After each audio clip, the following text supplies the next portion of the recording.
adalah sebenarnya juga adalah, suatu zona yang kemudian ada yang menukik ke bawah dan kemudian terangkat ke atas, terangkat itu adalah trust, maka itu disebut dengan megatrust. Gempa megatrust, gempa ada di dalam zona yang begitu luasnya, yang kemudian terjadi akibat, eee, terangkatnya lempeng tektonik bumi, itu menyebabkan gempa dan juga menyebabkan tsunami. Demikian.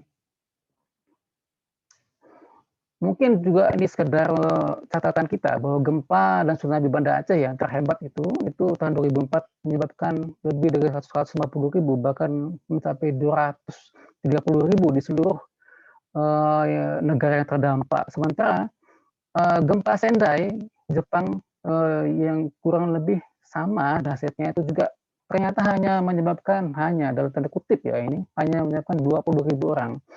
Ada perbedaan mencolok di sini, kenapa? Karena ini sebenarnya terletak pada masalah perencanaan dan kesiapsiagaan yang lebih baik. Jepang adalah salah satu contoh bagaimana, eee, perencanaan kesiapsiagaan terhadap bencana itu sangat baiknya. Dengan perencanaan yang begitu baik saja bahwa masih ada korban, apalagi kemudian, eee, tanpa perencanaan.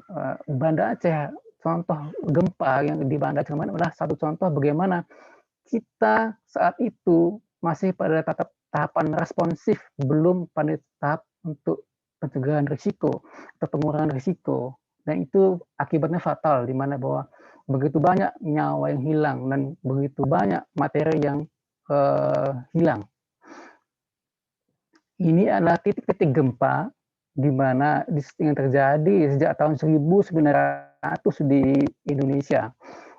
Begitu banyak gempa, ya inilah faktanya bahwa kita memang dikelilingi, bahwa inilah takdir kita, kita dikelilingi oleh zona gempa, eee, yang juga mungkin sama identiknya dengan zona-zona gunung berapi, yang mana bisa potensi menyebabkan gempa dan tsunami. Nah, ini adalah, jalur-jalur megatrust yang ada di Indonesia ya. Seperti saya sudah sampaikan tadi bahwa megatrust itu sebenarnya adalah fenomena alam di mana kemudian sebuah, lempeng menghujam ke bawah dan selempeng yang lain kemudian terangkat ke atas. Nah, itu menyebabkan gempa dan tsunami yang dahsyat. Seperti mungkin juga pernah, akhir-akhir ini, begitu heboh bahwa ahli ITB menyebabkan bahwa memperkirakan bahwa dapat terjadi sebuah gempa megatrust dan memicu tsunami 20 meter di pantai selatan, yaitu memang adalah sebuah perkiraan yang berbasis pada fakta. Tapi itu bukanlah untuk menyebabkan kita panik, tapi itu adalah sebuah, pemicu bagi kita untuk meningkatkan kesiapsiagaan diri kita terhadap bencana. Ya, ini juga catatan gempa bumi yang merusak sejak pada tahun 2020 mulai Januari sampai dengan Juni. Ya, ada di Aceh juga sampai dengan Maluku. Ya, kenapa di Aceh terus ya? Kenapa begini? Sebuah gempa atau patahan itu tatkala sebuah lempeng bumi saling bertumbukan karena dia adalah batuan maka dia akan pecah. Nah, pecahan itu kemudian disebut dengan patahan atau sesar. Nah, sesar itulah yang kemudian berpotensi untuk kemudian pecah kembali. Nah, itulah di mana dengan sains dan teknologi saat ini kita sudah bisa memperkirakan di mana kira-kira kawasan yang bisa berpotensi untuk terjadi kembalinya gempa atau tsunami berdasarkan kepada, hal tersebut. Nah, inilah kalau di Jawa kita punya juga sesar-sesar aktif, salah satunya yang saya sebutkan adalah di sekitar Malang. Sekitar Malang sendiri bahwa telah pernah terjadi epicentrum gempa di sekitar Kanigoro, ada di Tajinan, dan juga di sekitar Kepanjen.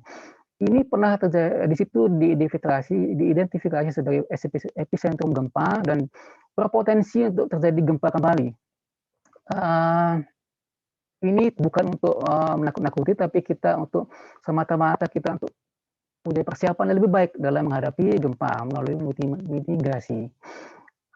Tetapi Bapak Ibu, perlu saya sampaikan bahwa gempa sendiri tidak pernah membunuh ya, bangunan yang membunuh kita. tsunami-nya, likuifaksi seperti terjadi di Palu, Sigi, Donggala itu, longsornya akibat gempa atau pergeseran tanah atau kebakaran. Kebakaran ini mungkin salah satu yang terhebat adalah kebakaran Kobe akibat gempa Kobe. Juga wabah penyakit yang diakibatkan oleh kerusakan infrastruktur yang terjadi karena gempa. Nah, ini contoh ya bagaimana sebuah gempa terjadi di Jogja, di Sesar Opak itu. Pada Mei tahun 2006 menyebabkan 5.000 lebih orang meninggal dan 40.000 orang luka permanen. Begitu banyak nyawa yang hilang dan korban dan materi yang juga hilang karena gempa tersebut. Nah, kita sampai bagaimana sebenarnya mitigasi kita atau bagaimana langkah-langkah kita coba untuk bisa mengurangi risiko. Karena kalau untuk menghindari, mencegah, kita sampai saat ini teknologi kita belum bisa sampai ke sana. Ini terus terang suatu fakta bahwa sampai saat ini sains dan teknologi baru bisa memperkirakan di mana kawasan-kawasan yang rawan gempa. Seperti sudah saya sampaikan bahwa itu ada di sesar, di patahan-patahan yang terjadi akibat tumbukan lempeng itu menyebabkan batuan itu patah, dan patahan itulah kemudian berpotensi untuk pecah kembali.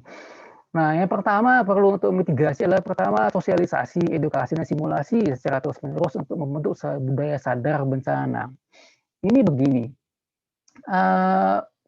perbedaan kita terutama antara kita, saya harus membandingkan dengan Jepang ya.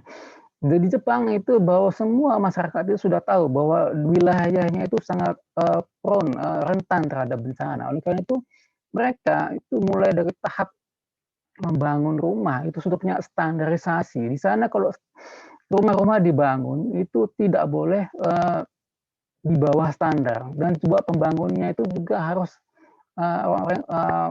perusahaan-perusahaan tersertifikasi. Tidak seperti di sini kita kadang membangun sendiri kemudian tidak standar. Nah, itu kemudian salah satu bagaimana budaya sadar bencana. Juga kemudian bagaimana membentuk perilaku yang juga tahu bagaimana cara menyelamatkan diri saat terjadi bencana, terutama saat terjadi bencana, kemudian bagaimana saat kita berada di dalam ruangan untuk melindungi kepala, apakah kita kemudian harus keluar saat itu, jika tidak bisa keluar maka kita harus berlindung di dalam ruangan tersebut. Nah, di dalam ruangan tersebut ada tentu standar-standarnya. Itu disebut, ada yang disebut dengan triangle of life ya. Begitu contoh bagaimana kita membentuk budaya sadar bencana. Selanjutnya adalah survei mikrozonasi. Nah, survei mikrozonasi ini sebenarnya ada survei untuk melihat elastisitas suatu struktur tanah di suatu wilayah tertentu. Karena begini, contohnya di Jogja terjadi bencana yang bertahan di Sesar Opak, tapi kemudian kerusakan yang terjadi di suatu wilayah yang lebih dekat dengan epicentrum gempa ternyata tidak lebih besar daripada wilayah lain yang justru lebih jauh. Atau dengan kata lain, bahwa wilayah yang lebih jauh ternyata punya kerusakan dan lebih dahsyat ketimbang wilayah yang lebih dekat.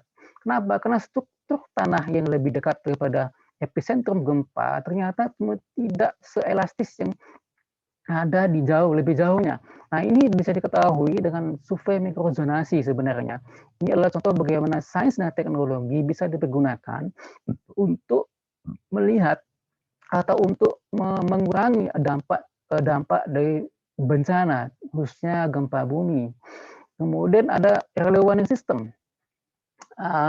Baru-baru ini BMKG barusan saja memberikan bantuan kepada kami, pinjam pakai sebuah warning receiver system, di mana itu berfungsi sebagai early warning system untuk bencana gempa bumi dan tsunami. Nah, itu bisa kami pergunakan atau kita pergunakan untuk kemudian mempersiapkan seandainya ada bencana gempa susulan yang terjadi, maka itu bisa diinformasikan secara masif dengan segera kepada pihak-pihak terkait dan juga kepada masyarakat. Kemudian ada standarisasi bangunan tahan gempa. Ya, seperti saya sudah sampaikan tadi bahwa di Jepang sendiri itu ada standar bahwa sebuah bangunan, ya pengalaman saya menyatakan di sana, jarang sekali sebuah bangunan itu dengan konkrit, dengan beton, tapi di sana tuh lebih kepada baja dan kayu. Kayu-kayunya justru diimpor dari Indonesia. Dan kita justru banyak membuat bangunan dengan beton yang mana itu sebenarnya lebih sangat tidak elastis dibandingkan dengan baja dan kayu. Itu contoh. Nah, kemudian juga untuk pembangunan shelter, tempat evakuasi sementara yang ini lebih banyak untuk tsunami dan juga bisa untuk gempa. Kemudian sistem informasi ini seperti gini, saat sebuah bencana terjadi, maka sangat penting bagi kita untuk memberitahu masyarakat segera mungkin bahwa telah terjadi bencana dan kemana mereka harus pergi untuk menyelamatkan diri. Nah, ini yang mungkin sampai saat ini belum kita aplikasikan. Kalau di Jepang ini sudah, ini mungkin sebuah tantangan di mana kita masih menghadapi kendala tentang sistem informasi yang terintegrasi ya. Kemudian ada rambu-rambu ya, ini untuk mengarahkan penduduk saat terjadi bencana atau gempa, maka mereka sudah bisa kemana mengarahkan untuk menyelamatkan diri. Nah, kemudian ada juga pembentukan barrier seperti mangrove, nah itu bakau itu, dan juga gemuk pasir seperti yang di Parangtritis. Kalau di Jepang itu memakai bangunan ya, tembok, seawall itu, tapi kemudian kalau di Indonesia diaplikasikan itu sangat mahal ya. Karena itu kemudian ada yang lebih alami itu mangrove atau bakau itu yang secara bisa menahan, mengurangi terjangan tsunami seperti itu. Ini adalah contoh bagaimana sebuah alat dari warning receiver system ya dari BMKG yang berfungsi sebagai early warning system. Dari BMKG ini ada satu di BPBD Kota Malang yang juga nanti bisa dimanfaatkan untuk sebagai early warning system gempa dan sebenarnya juga untuk tsunami. Tapi karena tsunami potensinya sangat minim di Kota Malang, maka kita fokus kepada gempanya. Nah, pemahaman kita tentang pengurangan risiko sebenarnya juga berasal dari global. Mulai tahun 89, 94, kemudian tahun 2005 itu ada Hyogo Framework yang diteruskan dengan 2015 di Sendai. Ini yang kemudian menjadikan kita juga fokus kepada pengurangan risiko bencana. Nah, beberapa hal yang mungkin bisa saya sampaikan di key points ya. Yang pertama adalah kita harus memahami bahwa sains dan teknologi itu harus semakin berperan dalam manajemen disaster management, mulai dari penelitian, pengembangan, engineering, kemudian pada eksekusi atau implementasi dari sains tersebut. Kolaborasi itu juga satu isu yang sangat perlu. Pentahelix perlu kami sampaikan bahwa dalam bencana itu ada 5 pihak yang saling punya hak dan tanggung jawab yang sama. Pertama tentu pemerintah, kedua ada dunia usaha, ada mohon maaf kepada Bapak Rahmat, bisa dipercepat lagi ya. Yeah. Bisa dipercepat lagi. Oke. Terima kasih. Siap. 2 menit lagi kalau begitu. Ini monggo. Ini hal-hal perlu kita sampaikan bahwa kolaborasi itu Pentahelix ada 5 stakeholder yang saling bertanggung jawab gitu. Bahwa pemerintah tidak boleh hal yang sendiri diberikan sendirian. Bahwa pemerintah tak akan mampu untuk bisa mengatasi bencana karena itu perlu civil society, perlu akademisi, perlu dunia usaha, dan perlu masyarakat di dalam situ. Hal lain adalah bagaimana kita harus berpindah mindsetnya dari responsif yaitu mengatasi bencana menjadi proaktif. Nah, itu pengurangan risiko bencana. Selanjutnya adalah kapasitas ketangguhan masyarakat. Adalah satu kunci karena begini, saat terjadi bencana di dalam suatu wilayah yang luas, maka bantuan pemerintah atau bantuan pihak luar itu akan juga sulit masuk dalam, mungkin dia rata-rata membutuhkan 2-3 hari baru sampai. Oleh karena itu masyarakat di situ ya perlu dibuat tangguh lebih dahulu untuk mereka bisa meminimasi korban dan dampak bencana sehingga mereka secara cepat bisa pulih kembali dari bencana. Dan juga leadership ya, concern awareness dari pemimpin daerah negara untuk mencoba mengarus utamakan pengurangan risiko bencana. Ini juga terkait bagaimana kepala-kepala daerah dan negara yang punya jabatan pendek itu kadang sekali lebih banyak fokus kepada hal-hal yang fisik yang kelihatan, karena itu akan sangat dijual dalam kampanye. Nah, padahal langkah-langkah pengurangan risiko bencana itu yang seharusnya diutamakan. Mungkin itu saja yang bisa saya sampaikan. Sebenarnya juga ada hal-hal lain terkait dengan COVID-19 ya, di-linkkan dengan bagaimana bencana terjadi, tapi mungkin nanti bisa nanti diperdalam lagi di dalam sesi tanya jawab. Demikian mungkin yang bisa saya sampaikan. Monggo silakan kita dalami lebih lanjut dalam diskusi atau tanya jawab aja, sehingga bisa kita jelaskan lebih luas selanjutnya. Demikian Bapak Ibu yang saya hormati, saya kembalikan waktu kepada moderator atau pembawa acara. Assalamualaikum warahmatullahi wabarakatuh. Waalaikumsalam warahmatullahi wabarakatuh. Baiklah, terima kasih kepada Bapak Rahmat Hartawan atas materi yang disampaikan terkait dengan bencana, khususnya gempa bumi dan tsunami.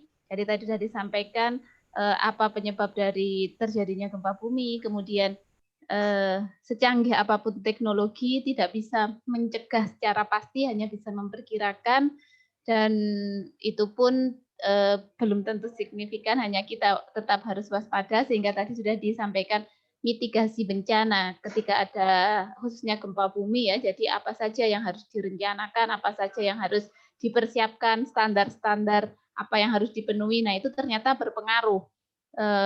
Hal ini terlihat ketika di Indonesia dengan Jepang sama-sama terkena tsunami, tetapi ternyata korbannya sangat jauh berbeda. Nah, itu berarti ada faktor-faktor tertentu, khususnya faktor-faktor perencanaan dalam menghadapi bencana. Nah, kepada para audiens, jika ada yang ingin dipertanyakan dan lain sebagainya, silahkan dicatat terlebih dahulu. Nanti di akhir sesi ketika pemateri semua sudah menyampaikan materinya, akan kita buka sesi tanya jawab, sehingga sekarang disimpan dulu ya, meskipun banyak keingintahuan ataupun hal-hal yang perlu dipertanyakan kepada Bapak Rahmat. Baiklah, audiens yang berbahagia, kami ingatkan sekali lagi mohon bisa mengisi link absensi yang sudah dikirimkan oleh panitia di chat ya, sehingga nanti bisa dijadikan sebagai bahan pembuatan sertifikat dan lain sebagainya.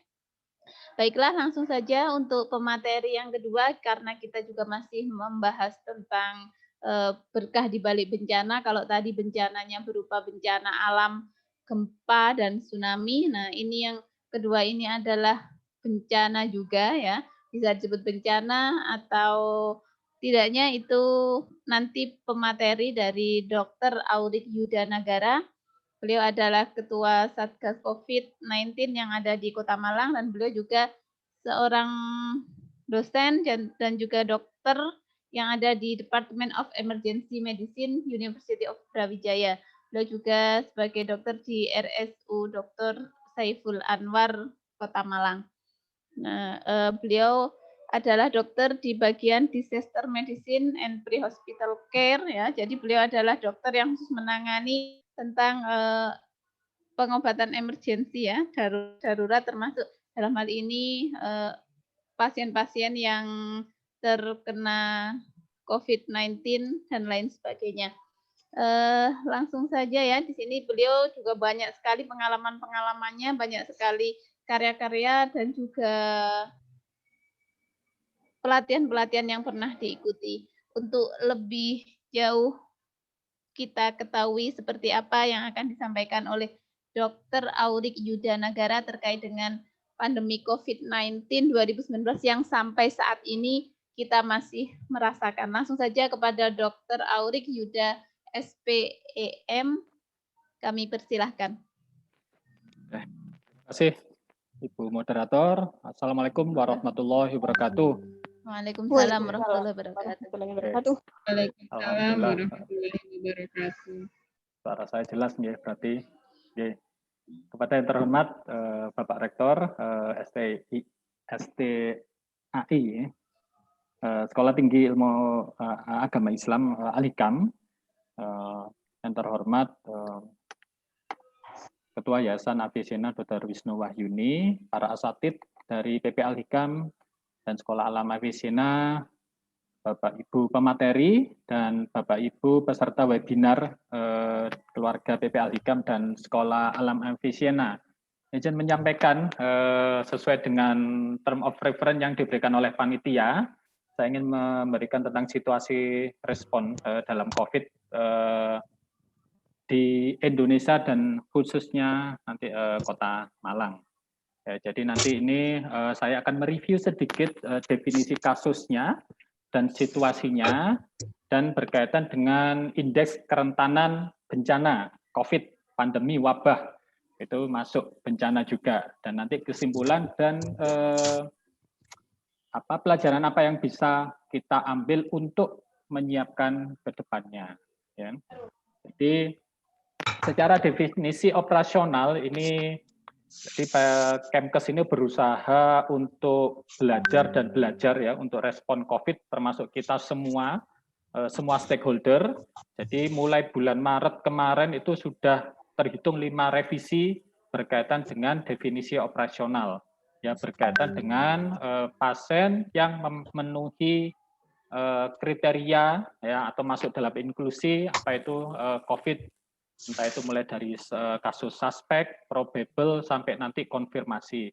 Jadi sekali lagi yang disebut pasien yang terkonfirmasi COVID, satu-satunya cara yang sahih sampai saat ini atau yang disebut gold standarnya adalah dengan memeriksakan swab PCR.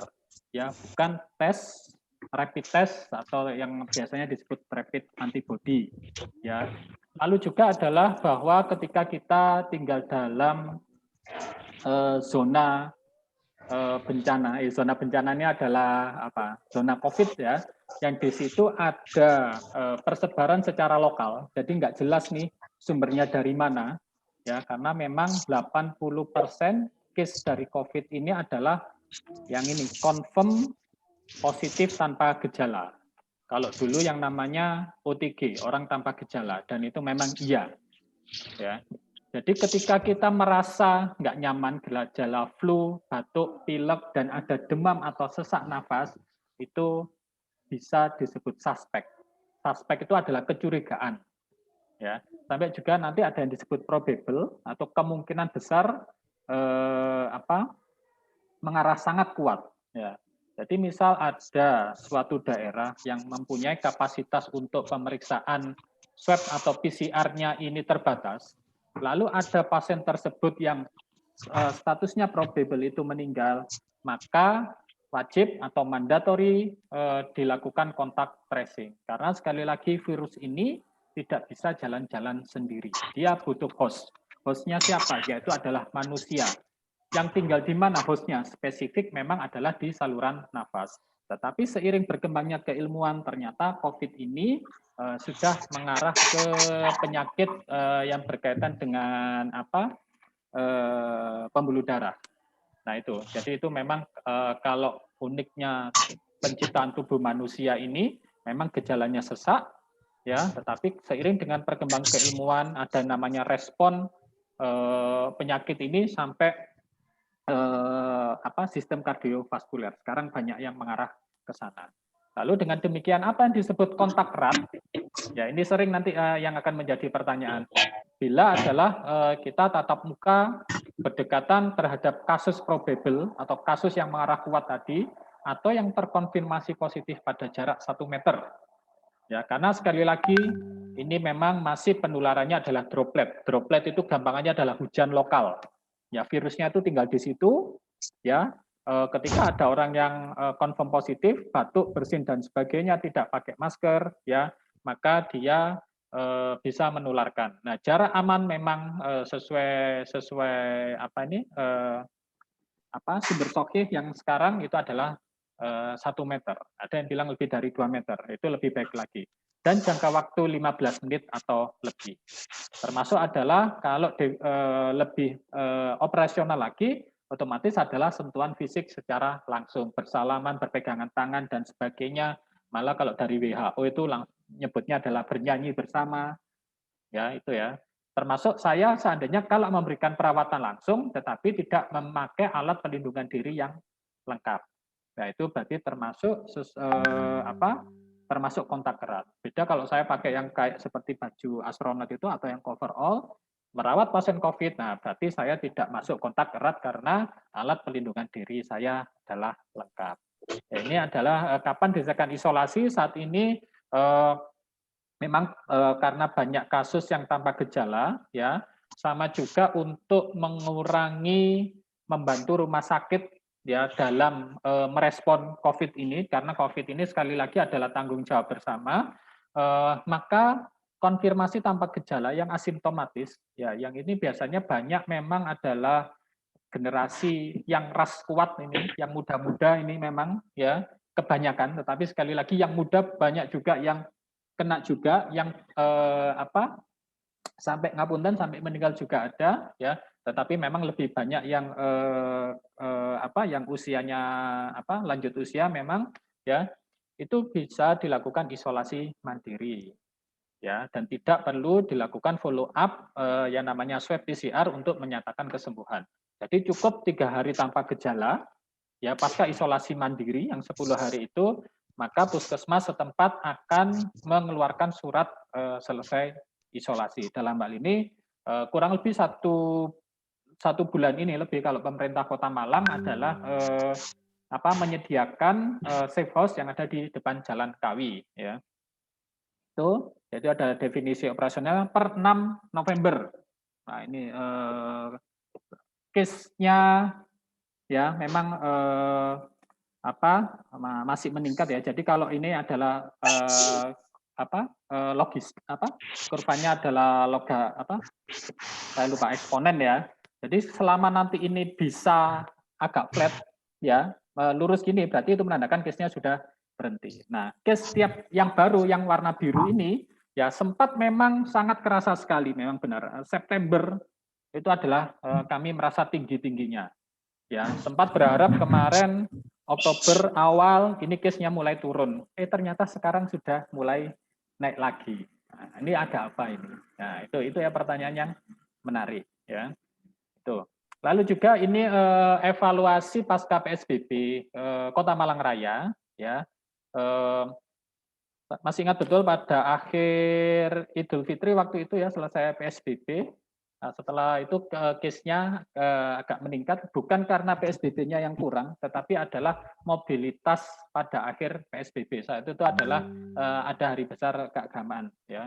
Lalu akhirnya adaptasi kebiasaan baru yang awalnya terminologinya adalah new normal, tapi akhirnya direvisi, karena sebetulnya itu adalah bukan kebiasaan yang normal, tetapi ini adalah kita COVID ini, pandemi ini kita situasinya ya tidak seperti normal yang dulu, tapi ya sudah abnormal. Dengan demikian, maka kita perlu beradaptasi. Ya, yang apa kata Mama tadi itu ya jaga jarak, pakai masker dan sebagainya.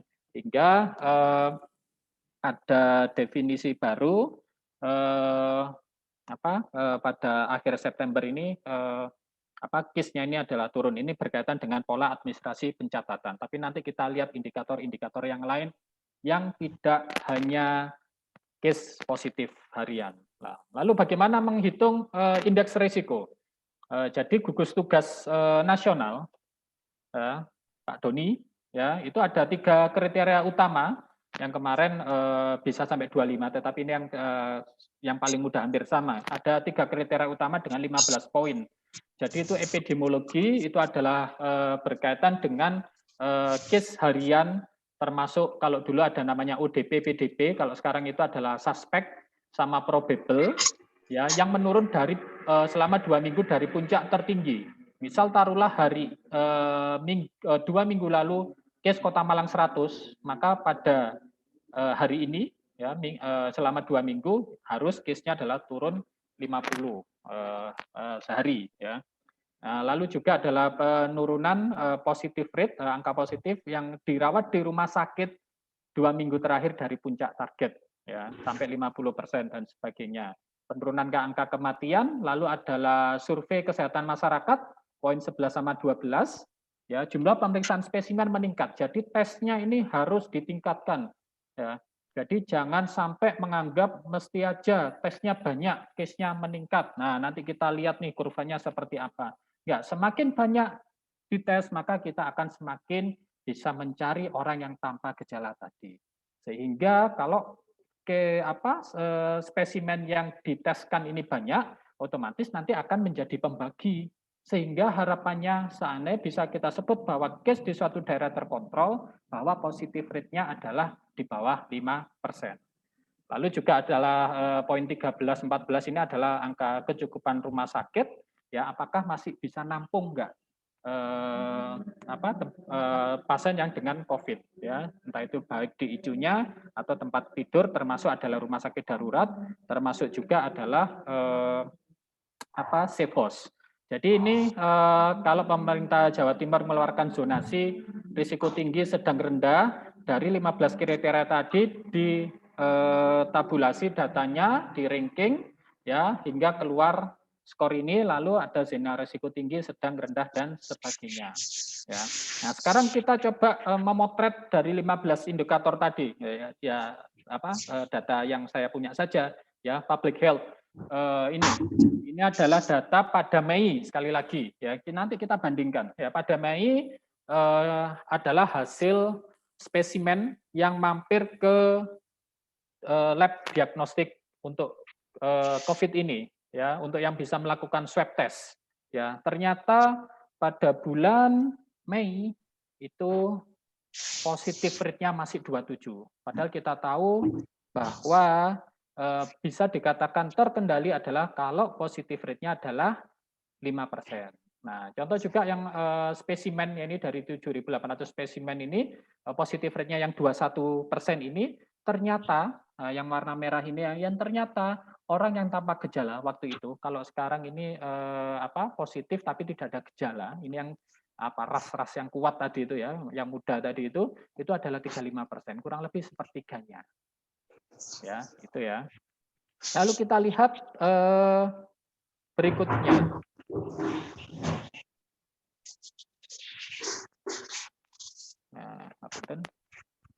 Nah, kita lihat berikutnya pada tanggal ini data continuous ya, mulai 2 Maret sampai 2 November. Terlihat bahwa spesimen yang dites yang grafik warna biru itu alhamdulillah semakin meningkat. Jadi memang pergeseran untuk APBN kalau kami berdiskusi dengan teman-teman ekonomi dan pajak, memang yang anggaran khusus COVID itu keluar bulan Juni. Jadi kemarin itu jangan heran kalau Pak Presiden agak marah kok penyerapannya cuma 18%. Ya, selebihnya itu adalah langsung dana talangan pusat. Ya, itu adalah 18 Juni ya, sehingga memang itu pembelanjaan untuk meningkatkan jumlah tes, harapannya adalah 1.000 orang yang dites per 1 juta penduduk dalam 1 minggu. Sehingga kalau dikonversi dalam 1 hari, kurang lebih adalah kalau penduduk Indonesia berapa 270 jutaan sekian ya, itu adalah 39.000 orang yang dites sehari. Itu pernah tercapai pada bulan Oktober, 12 Oktober. Ya, pernah tercapai. Nah, tapi ini kok turun lagi? Kenapa? Padahal kalau melihat yang warna abu-abu yang ada dotnya itu adalah positif rate-nya yang arah kanan, yang kanan. Itu kita tidak pernah turun di bawah 1%. Malah awal-awal dulu itu positif rate-nya sampai 60%. Karena apa? Logis, faktor pembaginya yang sedikit. Ngirimnya masih ke Jakarta. Tetapi sekarang hampir semua provinsi punya. Ya, tetapi masih belum bisa kok tesnya tesnya ini sudah dibanyakkan, tetapi positif rate-nya kok masih di atas 10%, berarti logikanya adalah community spreading atau persebaran di masyarakat ini masih tinggi. Ya. Ini adalah rasio jumlah orang yang dites dan sebagainya ya. Jadi kemarin September kemarin tinggi itu ya karena memang tesnya tinggi. Tetapi ya kalau pakai alasan tesnya ya mesti aja tesnya tinggi, ya sudah kita pakai adalah positive rate. Ternyata positive rate-nya antara April sampai November nggak jauh beda, semua antara 10 sampai 15%. Ya, itu ya bisa disimpulkan sendiri tesnya tinggi dengan tes yang pada sebelum April kemarin rendah kok hampir sama. Nah, ini indikator kesehatan yang data yang kami punya. Memang waktu itu sempat berharap pada akhir Oktober ini turun, ya. Tapi ternyata adalah saat ini kalau saya bilang adalah merasakan naik lagi. Nah, ini adalah data per tanggal 5 November. Kita fokus saja langsung yang merah-merah. Memang paling tinggi adalah di Jakarta, ya, dengan ada istilah rasio lacak dan isolasi, ya. Jadi rasio lacak isolasi itu ketika saya confirm positif, ya berarti harus ada minimal normalnya 30 orang yang teridentifikasi yang kontak dengan saya. Itunya bisa dilacak, bisa diketahui. Karena orang yang tadi itu bisa saja disebut OTG. Atau mungkin dari 30 orang tadi minimal, sekali lagi minimal 30 orang, kalau ada yang gejala flu lalu demam dan sebagainya, itu berarti masuk kasus suspek. Berarti dia harus di swab test. Ya, itu. Nah, ternyata idealnya kan adalah rasionya 30, tapi yang paling bagus se-Indonesia itu adalah baru Kalimantan Barat dengan skor 11. Lalu kita coba lihat Jawa Timur, ternyata kurang dari 1. Ya, jadi ada 1 pasien positif yang terlacak itu hanya 0,9. Nah, sehingga Jawa Timur juga ini adalah paling tinggi CFR. CFR itu adalah angka kematiannya secara nasional. Pada rata-rata kalau di nasional adalah 3,4, kalau di dunia itu adalah 2%-an. Ya, itu Jawa Timur 7%. Lalu bagaimana kita lihat Malang mulai ke Mei kemarin pasca PSBB ya sampai 24 Oktober kemarin ya kita intinya gini dari screen yang ada di depan kita berusaha menaikkan jumlah kapasitas tempat tidur. Ternyata perlombaan dengan COVID ini adalah maraton. COVID-nya ini pelari sprinter, tetapi fasilitas kesehatannya ini diajak maraton dengan pelari sprinter. Nah, kalau sprinter itu kan cepat ya, tapi ini lintasannya panjang, sprinter lagi. Nah, note-nya adalah sebenarnya adalah tidak cukup. Ya, tidak cukup kalau saat ini adalah posisi tidak cukup adalah yang pada yang sakit berat. Ya, nanti kita lihat nih tren rujukan. Ya, yang di kami ini adalah fasilitas kesehatan yang paling tinggi khusus menangani pasien yang sedang atau berat. Jadi kalau yang ringan-ringan pasti tidak akan pernah dirawat di Saiful Anwar, ya. Nah, ini persentase kunjungan, ya, antara yang merah sama yang rujukan. Datang yang hijau itu rujukan, yang merah DS itu datang sendiri. Tampak pada bulan Maret, April, Mei, ya, Juni itu proporsinya rujukan itu bagus, ya, karena sesuai alur. Berarti menandakan bahwa rumah sakit ini khusus perawatan COVID saja, ya. Rumah sakit yang bisa merawat COVID yang keluhan ringan atau sedang itu bisa merujuk ke kami dan kami terima. Tetapi terlihat mulai bulan Juli, Agustus dan puncaknya adalah September, banyak pasien yang datang sendiri ke IGD kami. Jadi saat ini rumah sakit RSSA itu bagi 2 pelayanan karena tujuannya adalah jangan sampai zonasi ini tercampur karena sangat bahaya sekali. Ya, misal 1 orang tadi adalah confirm positif, maka bisa saja ya kalau pakai rasio lacak isolasi tadi adalah sebenarnya bisa harus teridentifikasi 30 orang. Kosnya untuk melacak 30 orang itu adalah lebih berat daripada kita membuka benar-benar membagi pelayanan di rumah sakit. Nah, itu. Baiklah, sebelumnya mohon maaf, dokter bisa lebih dipercepat lagi, okay. Karena ini sudah banyak yang ingin bertanya. Oke, konklusinya adalah yang kiri atas itu adalah situasi kita sebelum libur bersama kemarin pada tanggal 26, 27 dan sebagainya, masuk tanggal 1, tanggal 2 masuk. Ya, kita lihat aja secara visualisasi yang oranye itu adalah masih dikit. Tetapi pas tanggal 2 sama 5 yang oranye adalah tambah banyak. Ya, ini adalah indeks resikonya, ya, semakin gelap itu adalah resiko penularan semakin tinggi. Ya, ini adalah kesimpulannya, adalah idealnya adalah positif rate-nya kurang dari 5%, angka kita 11,4. Jadi ceritanya ketika kita merasa bahwa ada dari zona, misal kemarin kuning, ya, berkunjung ke zona oranye itu pasti adalah berbahaya juga. Karena apa? Bercampurnya bisa saja bukan pada kotanya, gampangnya kemarin adalah berwisata di Kota Batu, tapi mungkin transitnya di Kota Malang, atau mungkin di stasiun dan sebagainya. Ya, renungan yang bisa dipelajari adalah sekali lagi pembelajaran, ya, ini adalah dari Australia, berhasil melewati second wave.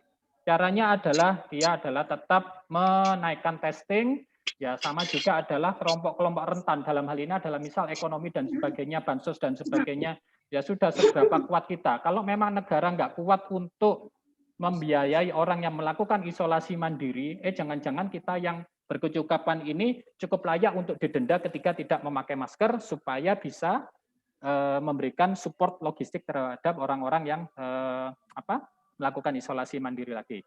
Flu Spanyol sejarah akanlah berulang, ya, itu adalah selama 2-3 tahun, tertinggi adalah Jawa Timur yang meninggal. Ngapunten memang dari etnis tertentu, dan yang kami rasakan beliau-beliau ini adalah cukup kekeh untuk mempertahankan bahwa COVID itu sudah hilang, ya. Ya itu, ya ini ngomong histori, ya, pada tahun 1918, 1919 Jawa Timur memang adalah paling tinggi, daerah utara dan sebagainya, ya, dan angka kematian nggak tahu kenapa pada bulan September, ya, case-nya itu juga sama kalau pada tahun 2020 ini.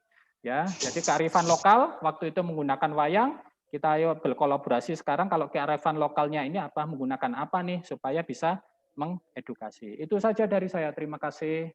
Assalamualaikum warahmatullahi wabarakatuh. Waalaikumsalam warahmatullahi wabarakatuh. Terima kasih.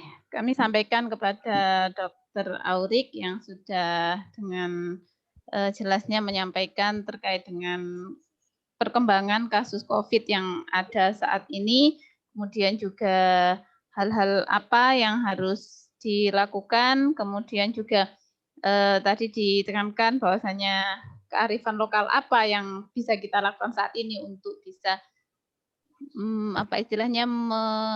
mencegah ataupun untuk bisa mengurangi kasus-kasus COVID-19 yang sedang kita hadapi sekarang. Nah, ini sudah banyak sekali list pertanyaan yang saya tulis dari audiens, ya. Ternyata banyak sekali yang ingin bertanya. Nanti kita akan bahas setelah pemateri yang ketiga, karena setelah bencana alam, tsunami, gempa bumi, kemudian juga bencana pandemi COVID-19 ini, ternyata kita sebagai orang Islam, sebagaimana tadi disebutkan di dalam ayat Al-Quran yang dibacakan oleh Qori tadi, segala suatu bencana yang terjadi itu sudah ditetapkan oleh Allah, sehingga kita sebagai orang Islam, nah, bagaimana kita menghadapi bencana-bencana yang terjadi, ya.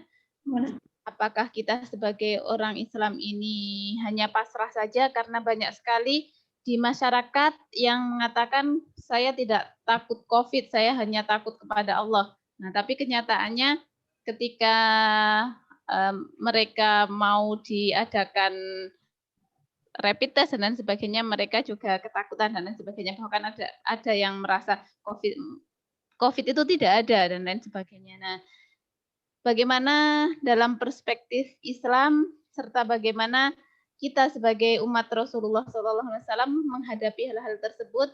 Adakah di sini kiat-kiat menghadapi bencana, pandemi, gempa, dan lain sebagainya secara perspektif kecerdasan nabawi? Jadi apa yang diajarkan oleh Nabi Muhammad, apa yang diajarkan oleh Rasulullah kepada umatnya dalam rangka menghadapi pandemi-pandemi, kemudian bencana-bencana, dan lain sebagainya, yang nantinya dari itu kita bisa mengambil hikmah ataupun berkah yang ada dari gempa maupun dari COVID-19 yang ada ini.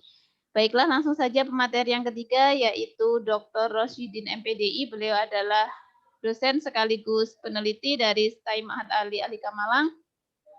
Beliau juga banyak sekali melakukan penelitian-penelitian serta tulisan-tulisan yang terkait dengan kajian-kajian keislaman. Bahkan yang terakhir, kalau tidak salah, kemarin lusa beliau baru saja mendapatkan penghargaan dari acara yang diadakan oleh Kementerian Agama, yaitu acara International Symposium on Religious Life ISRL 2020, dan beliau mendapatkan kategori sebagai penulis artikel terbaik atau termasuk dari 3 paper terbaik yang terpilih pada gelaran ISRL 2020. Langsung saja kepada Dr. Rosyidin MPDI, kami persilahkan untuk menyampaikan materinya. Terima kasih. Monggo.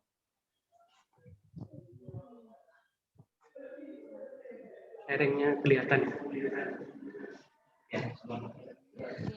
Assalamualaikum warahmatullahi wabarakatuh.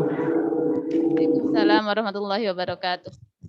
Bismillah, alhamdulillah, wassalatu wassalamu ala rasulillah, amma ba'd. Yang saya hormati kepada pimpinan dari Buri Avicenna, kepada pimpinan STAI Ma'had Hikam, kepada para pemateri, serta kepada para peserta webinar. Langsung pada poin, kalau kita bicara kecerdasan nabawi, maka konotasinya adalah sifat kenabian. Sifat kenabian itu ada 4, yaitu siddiq, amanah, tabligh, dan fatonah. Pertama, di dalam menyikapi bencana, kita harus menengok pada aspek siddiq. Siddiq itu pendekatannya religius. Kita memandang Islam itu sebagai acuan di dalam melihat fenomena. Yang pertama, di dalam Al-Quran banyak sekali jenis-jenis musibah. Ada kalanya menggunakan istilah musibah, ada kalanya menggunakan istilah bala, ada istilahnya fitnah. Kemudian yang unik, Al-Quran itu menggunakan istilah walanabluwannakum. Walanabluwannakum itu kalau dalam ilmu tafsir artinya kami akan memberi ujian kepada kalian. Karena kata kami, maka menurut mufassir itu artinya ada keterlibatan manusia. Jadi yang namanya musibah itu tidak melulu langsung dari Allah. Seringkali musibah itu terjadi karena ada peran serta manusia. Seperti terjadi banjir, seperti terjadi penyebaran COVID, dan yang lain-lain itu ada peran serta manusia di dalamnya. Bagaimana agar status kita itu lebih aman, lebih nyaman di dalam menghadapi musibah? Maka Al-Quran punya konsep qalu inna lillahi wa inna ilaihi raji'un. Jadi pertama kata inna, kata kami. Kami itu artinya bahwa yang terkena musibah itu bukan hanya kita.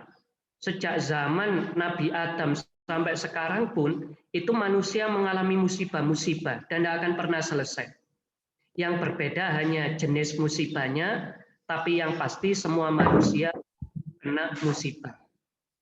Ini posisi pertama. Posisi kedua, kita harus memposisikan diri inna ilaihi raji'un. Mengembalikan segala sesuatunya itu kepada Allah. Seperti tadi dikatakan, secanggih-canggihnya iptek itu tidak akan mampu menghalangi gempa. Aamintum man fis sama ayyaksifa bikumul arda fa idza hiya tamur. Dalam Al-Qur'an itu dikatakan tidak mungkin manusia bisa menghentikan gempa bumi. Yang bisa hanya mengurangi resiko korban gempa bumi. Ini posisi ayat yang pertama. Lalu apakah kita pasif? Tidak. Di dalam surat Al-Mulk dikatakan lihat luwakum ayyukum ahsanu amala. Kalau ada musibah, itu yang terpenting adalah bagaimana respon kita.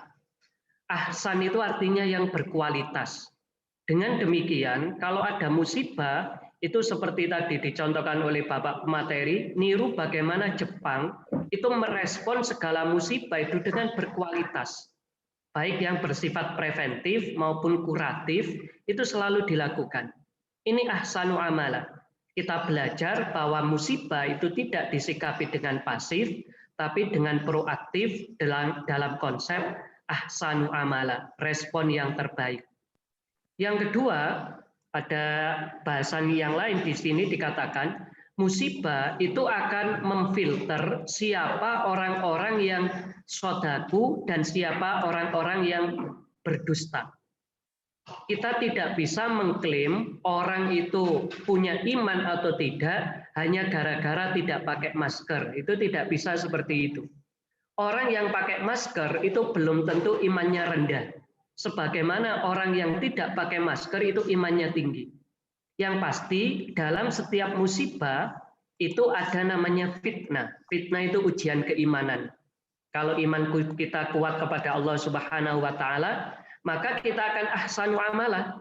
Kalau kita iman kita kuat kepada Allah, kalau ada musibah ya ahsanu amala. Tapi kalau iman kita kepada Allah itu enggak sungguh-sungguh, kita hanya beralibi, berkedok atas nama takdir, sehingga bersikap pasif, bahkan tak peduli. Lalu yang kedua amanah. Ini harus profesional. Salah satu bentuk daripada ahsanu amal itu profesional. Kullukum ra'in wa kullukum mas'ulun an ra'iyati.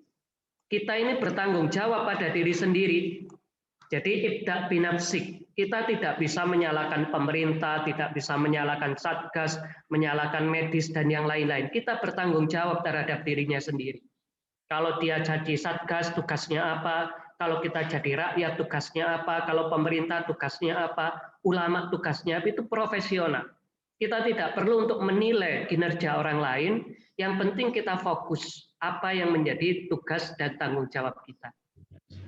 Rasulullah juga menyatakan di sini, al-mu'min al-qawi khairun wa habbu ilallah minal mu'min at-dhaif. Seorang mukmin yang dia itu tidak lembek, dia memiliki kapasitas untuk menghadapi masalah, itu lebih baik daripada komunitas atau orang muslim yang lemah. Bagaimana indikator seseorang itu baik, bagaimana indikator seseorang itu kuat? Di sini dikatakan ihris ala ma yang fauka. Lakukan apa yang bermanfaat, wasta'in billah, minta tolong kepada Allah, wala ta'jiz, jangan sampai kendor. Dan kita tidak boleh mengatakan ini lau anni fa'altu kadza wa kadza. Seandainya pemerintah gini, seandainya satgas ini, seandainya kita terlalu banyak berandai-andai. Nah, berandai-andai di dalam masalah itu akan membuka pintu setan. Jadi kalau dalam hadis yang kedua ini, kalau ada masalah, kita menunjukkan performa kekuatan, kita orang yang kuat itu lebih baik daripada orang yang lemah, fokus apa yang bermanfaat, dan tidak sampai kendor semangatnya. Dan tidak punya ini, jikalau-jikalau, perandaian-perandaian. Satu lagi, innallaha azza wa jalla yuhibbu amila ahadukum amalan ayyutqinahu. Ini dalilnya profesionalitas. Semua harus profesional. Dokter yang mengetes rapid ini harus juga profesional. Tidak boleh misalnya sampelnya si A ternyata nanti dia yang aslinya positif negatif dikeluarkan positif dan sebagainya. Ini namanya tidak profesional. Demikian halnya pemerintah ketika mengambil kebijakan-kebijakan ini, kalau memang disuruh untuk pakai masker dan yang lain-lain, maka pemerintah juga harus memberikan contoh. Kalau tidak, itu namanya tidak profesional. Ini namanya amanah. Apakah profesionalisme cukup? Tidak, ada namanya tablek. Dalam Al-Quran itu dikatakan, la yukallifullahu nafsan illa wus'aha. Setiap masalah itu sesungguhnya kita punya kapasitas untuk menghadapinya. Kenapa kok kita punya kapasitas? Allah itu seandainya kita ini adalah anak SD, maksimal ujiannya itu anak SD. Tidak akan diberi ujian setara anak SMP. Karena itu bentuk kezaliman. Lalu kenapa kok seseorang tidak mampu menghadapi musibah? Itu sama seperti siswa yang tidak lulus ujian. Dia tidak memaksimalkan potensinya. Buktinya teman-temannya yang memaksimalkan potensi, dia sukses ujian. Maka di sini ada kata wus'aha. Wus'aha itu dari kata wasi'ah, luas. Kalau kita tidak mampu, maka kita harus menggunakan iptek. Nah, ini ada namanya iptek. Kita harus menggunakan iptek.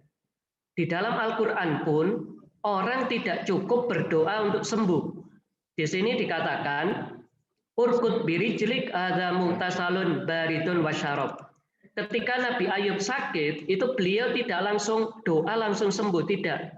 Oleh Allah beliau disuruh untuk membasuh bagian yang sakit dengan air, kemudian meminum. Kalau dalam konsep sekarang ini ya ada obat luar seperti salep, ada obat dalam seperti minum obat dan yang lain-lain. Itu bagian dari iptek. Yang kedua misalnya Rasulullah pernah bersabda, likulli da'in dawa. Aslinya setiap penyakit itu ada saja obatnya. Tapi obat belum menjamin kesembuhan, karena kesembuhan itu biiznillah. Tapi yang pasti orang sakit berobat, potensi sembuhnya lebih besar daripada orang yang sakit tidak berobat. Lalu yang satu lagi di sini, ini teknologi pengobatan zaman Nabi, asyifa fi thalatha, syartoti mihjam, au syartati asal, au kayatin binar. Bahwasanya pengobatan itu pada zaman Rasul intinya ada 3. Satu berbasis suntik atau berkam. Yang kedua berbasis herbal, berbasis tanaman-tanaman atau yang berbasis alami seperti madu. Atau yang ketiga berbasis tenaga panas. Kalau sekarang ya seperti laser, sinar X dan yang lain-lain. Itu adalah basis-basis pengobatan yang di zaman modern dikembangkan menjadi teknologi-teknologi. Nah, kalau kita mengalami sakit, termasuk menghadapi COVID sekarang, bagian daripada wus'aha adalah kita sudah berusaha maksimal, kalau kemana-mana pakai masker, cuci tangan, jaga jarak, terkadang yang mengukur suhu tubuh kita, pakai APD, ini semua bagian daripada wus'aha, upaya maksimal menghadapi musibah.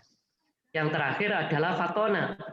Apakah teknologi tadi cukup? Tidak. Setiap masalah yang kompleks, pasti solusinya kompleks. Tidak mungkin kalau masalahnya kompleks, solusinya simpel.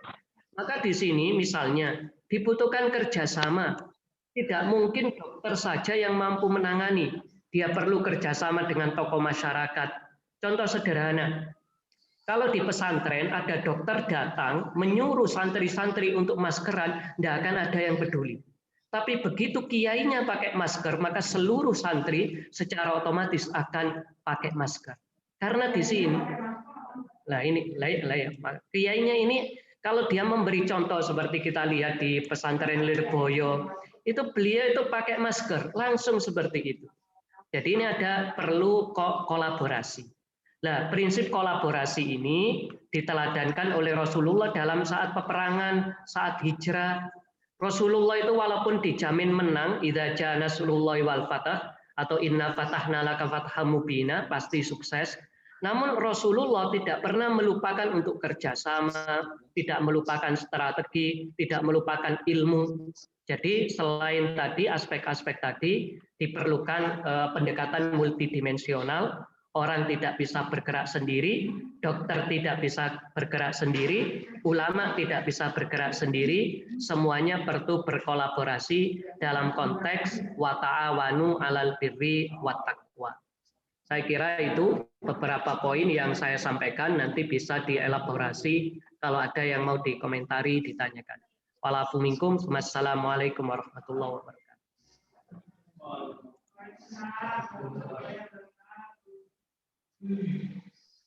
Waalaikumsalam warahmatullahi wabarakatuh.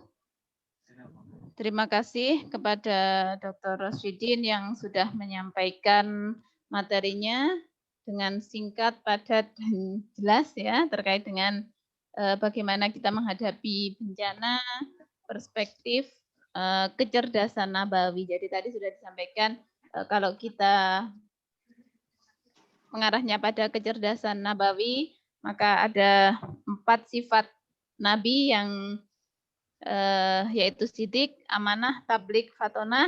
Sidik bisa kita ikan dengan religiusitas, kemudian amanah profesionalitas, tablik adalah ipteks, dan fatonah adalah intelektualitas. Nah, dengan keempat sifat itu, maka insya Allah kita dapat menghadapi bencana, menghadapi pandemi yang telah ditetapkan Allah, sehingga kita bisa menjadi orang yang ahsanu amala, ya, seperti yang disampaikan oleh Dr. Rosidin tadi. Nah, langsung saja ya, karena ini para audiens yang sudah sangat bersemangat sekali ingin bertanya kepada para pemateri-pemateri. Kalau saya lihat di chat ini banyak sekali pertanyaan-pertanyaan, ya, dan kalau harus jawab satu persatu, insya Allah tengah malam ini belum selesai ini webinarnya. Jadi nanti ada beberapa pertanyaan yang mungkin ada kemiripan dan lain sebagainya, bisa kita rapikan jadi satu, ya. Ini ada beberapa pertanyaan yang sudah saya list yang mungkin nanti bisa dijawab oleh para pemateri kita. Baiklah, langsung saja. Ini untuk pertanyaan pertama kepada pemateri yang pertama, yaitu kepada Bapak Rahmat. Yang pertama adalah pertanyaan dari Ibu Lila yang ada di Malang. Pak Rahmat, apa yang bisa kami lakukan apabila terjadi gempa? Seperti itu. Jadi sebagai warga, apa yang bisa kami lakukan apabila terjadi gempa? Kemudian yang kedua yaitu dari Ibu Yuni, pelatihan mitigasi apa yang sudah dilakukan dan bagaimana kalau kita ingin mengikuti, daftarnya di mana? Kemudian yang ketiga dari Bu Anti Balikpapan, nah sebagai orang tua bagaimana kita melatih anak-anak untuk tanggap bencana, terutama bencana gempa. Nah mungkin tiga itu dulu Bapak Rahmat. Pertanyaan dari audiens yang bisa ditanggapi. Monggo, kami persilahkan. Oke, terima kasih untuk moderator. Selamat malam kembali. Sebenarnya beberapa pertanyaan tersebut atau sebagian besar pertanyaannya sudah saya jawab secara chat ya Bu, melalui direct message. Tapi nggak apa-apa kalau memang harus dijawab kembali. Untuk Ibu Laila ya, untuk jadi bencana sebenarnya konsepnya ada tiga, yang menunduk, berlindung, dan menunggu. Menunduk itu artinya bahwa kita turunkan posisi tubuh kita, atau bahasa lainnya ya jongkok. Saat terjadi gempa, biasanya itu akan jatuh benda-benda dari atas, dan kemudian lindungilah kepala Anda, terutama kepala dan leher, bisa dengan apa saja, kemudian sambil menunduk. Sambil menunduk ini carilah tempat yang aman. Maksudnya aman adalah yang bisa melindungi kita, jauhi dari tempat kaca, dari seperti televisi, jendela, dan lain sebagainya, dan carilah tempat yang kira-kira bisa melindungi kita, contoh di sudut ruangan atau mungkin juga di bawah tempat tidur. Tapi di bawah tempat tidur ini tidak direkomendasikan tepat di tengah-tengah tempat tidur. Usahakan agak di pinggirnya, karena kekuatan tempat tidur itu kalau misalnya ada beton jatuh tepat di tempat tidur, maka dia akan patah tepat di tengahnya. Itu berbahaya juga kalau kita pas berada di tengah bawah tempat tidur. Nah, kemudian yang ketiga adalah menunggu. Jangan buru-buru untuk lari keluar saat terjadi gempa. Umumnya saat kita berada di ruang-ruang publik, karena ini berisiko juga kemudian terjadi biasanya gempa terjadi kepanikan. Nah kemudian dalam kepanikan itu malah bisa terjadi kecelakaan yang lain. Tunggulah di tempat yang sambil menunduk dan berlindung di tempat aman tersebut. Saat terjadi goncangan telah berhenti, keluarlah dari gedung itu, kemudian cari tempat yang aman. Begitu mungkin Bu untuk Ibu Laila. Untuk pertanyaan yang lain terkait masalah mitigasi ya, sampai saat ini BPBD memang melakukan pelatihan-pelatihan yang terkait mitigasi bencana. Hanya memang kami fokuskan kepada relawan-relawan di kelurahan-kelurahan untuk membentuk relawan tangguh di wilayahnya masing-masing. Maksudnya apa? Bahwa kemudian relawan ini setelah kami latih, kemudian bisa menularkan atau kemudian mengembangkan kapasitasnya terhadap masyarakat yang ada di wilayah kelurahan masing-masing. Karena kami tentu tidak mungkin bisa melakukan pelatihan kepada 800 atau 600 sampai 800.000 orang untuk menjangkau seluruh Kota Malang. Maka kami lakukan adalah stratifikasi seperti itu. Begitu mungkin untuk pelatihan juga kami sering sekali lakukan pelatihan di sekolah-sekolah, baik melalui proaktif maupun dengan by request ya. Itu bagian dari pembentukan sekolah pesantren aman bencana SPAB. Itu juga kami sering lakukan itu untuk mulai dari TK, SD, SMP sampai SMA sekalipun. Bahkan juga ada kampus-kampus yang juga mengundang BPBD untuk diminta melakukan pelatihan seperti itu. Karena memang akan lebih mudah bagi kami jika kemudian ada request itu dari kelompok-kelompok masyarakat. Tentu agak sulit kemudian harus kami layani satu persatu. Begitu Bapak Ibu. Pertanyaan lainnya tadi saya lihat apa ya? Tentang anak-anak ya, memang kita memang harus sejak ini dari Ibu Anti ya, Ibu Anti. Bagus sekali Bu, jika kita memang kita berencana untuk menempa sejak dini anak-anak kita, karena sejak dini itulah mentalitas mereka, kemudian itu bisa terekam juga ke dalam otak mereka bagaimana sih kita harus menghadapi bencana. Contohnya adalah saat terjadi gempa itu bisa kemudian hal sudah saya sampaikan tadi juga diajarkan kepada mereka. Atau karena misalkan kita berada di lokasi yang rawan tsunami, maka lokal wisdomnya adalah saat terjadi gempa, baik itu gempanya besar maupun gempa sedang di daerah pantai, maka kita bisa untuk segera menuju tempat yang lebih tinggi. Tidak ada jaminan bahwa gempa yang tinggi, gempa yang besar menyebabkan tsunami, karena gempa yang terjadi di Anyer kemarin itu gempanya kecil, tapi terjadi secara lama, 1 menit, maka itu sungguh juga berpotensi tsunami. Demikian juga dengan yang lain-lainnya. Termasuk dari awal kita tanamkan untuk tidak menambah kerusakan alam, tidak membuang sampah sembarangan, ya, karena ya itu faktanya bahwa di Kota Malang sendiri bahwa bencana ini kan yang banyak adalah bencana banjir, genangan akibat dari drainase yang kurang begitu bagus. Demikian. Selanjutnya apa tadi?